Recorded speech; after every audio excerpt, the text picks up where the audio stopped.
Nursery. So our story today is Jack and the Beanstalk.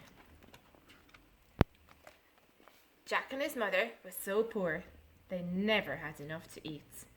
One morning, they had nothing left at all. "You'll have to take the cow to market and sell her," Jack's mother said sadly. On the way, Jack met a strange little man. "I'll give you these for your cow," said the little man, holding out 5 wrinkly dried beans. "Can you show me 5? Well done." "I need money, not beans," said Jack. "Ah, but these are magic beans," said the little man. "If you plant them, they'll grow into a beanstalk so tall it touches the sky." "Can you touch the sky?" Big stretch. "Amazing," said Jack. He gave his cow to the little man, took the beans and ran off home. But when he got home, he was in trouble. Big trouble. "What have you done?" shouted his mum. "Jack, we need money, not beans." And she threw the beans out of the window.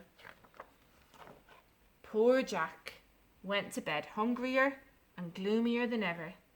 What were they to do? In the morning, even his room seemed gloomy. His room seemed gloomy? Just a minute. Outside his window was a giant beanstalk, so tall it touched the sky. Can you touch the sky again? The little man was right, thought Jack. He scrambled onto the giant beanstalk and climbed up and up and up. And there, at the top, he found a giant castle with a giantess in front of it. Jack gulped. Then his tummy rumbled. "Excuse me," he called out. "Please, could you spare some breakfast?" The giantess picked him up.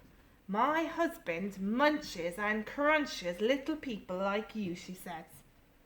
"I'll give you breakfast, but then you'd better be gone before my husband gets home." She whisked Jack inside and set him down next to an enormous crusty loaf. Breakfast had never tasted so good. Delicious. But then, stomp, stomp, stomp. "Quick, hide in here." The giantess stuffed Jack into a pot just as a giant strode into the kitchen. "Fee, fi, fo, fum. I smell the blood of an Englishman. Be he alive or be he dead, I'll grind his bones to make my bread." "Where is he?" demanded the giant, and he searched the table. "You're imagining things," said his wife. "Eat up your breakfast while I bring your hen." She returned with the hen and put it on the table. "Lay," commanded the giant. Clink! The bird laid a gleaming golden egg. With a grunt, the giant closed his eyes. Can you close your eyes? And began to snore.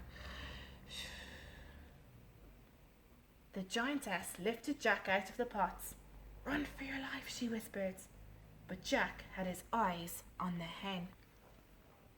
He grabbed the hen and fled for the door, but the bird let out a squawk, which woke the giant, who saw Jack and let out a furious roar. Jack dived out the door and onto the beanstalk, with the giant hot on his heels. Jack scrambled down the beanstalk as fast as his legs would carry him. "What's going on?" shrieked his mother from below. "Is that a giant?" "Just bring the axe," cried Jack. Jack and his mother chopped. Can you chop with me? Chopped and chopped at the beanstalk. It creaked and it wobbled, then it toppled over sideways. The giant was flung far over the hills. They never saw him again. As for Jack and his mother, they lived happily ever after.